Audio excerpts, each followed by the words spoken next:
વાડી સ્થિત શ્રી સ્વામિનારાયણ મંદિરના 150 વર્ષ પૂર્ણ થવાના અવસર પર શારદ શતાબ્દી મહોત્સવનું આયોજન કરવામાં આવ્યું છે.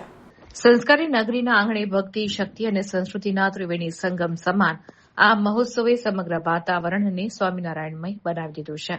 ભવ્ય શોભાયાત્રા અને મંગલ પ્રારંભ થયો હતો, જેમાં મહોત્સવની શરૂઆત મહેતા મેમોરિયલથી લેપ્રસી ગ્રાઉન્ડ સુધી નીકળેલી અદભુત પોથી યાત્રાથી થઈ હતી, જેમાં નાસિક ઢોલના નાદ અને ટ્રેક્ટર બગીઓમાં બિરાજિત સંતોના દર્શન કરવા ભક્તો ઉમટી પડ્યા હતા.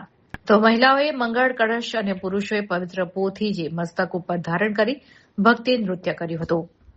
કથા મંડપનું ઉદઘાટન અને દીપ પ્રાગટ્ય સંપ્રદાયના વડીલ સંતોના હસ્તે શાસ્ત્રોક્ત વિધિથી કરવામાં આવ્યું.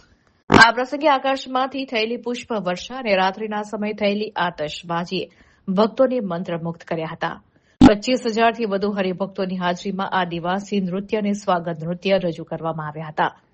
ભક્તોની સુવિધા માટે કાળઝાળ ગરમીને ધ્યાનમાં રાખી આયોજકો દ્વારા 100 જેટલા કુલર, એસી અને વોટર સ્પ્રિન્કલરની અદ્યતન વ્યવસ્થા કરવામાં આવી છે.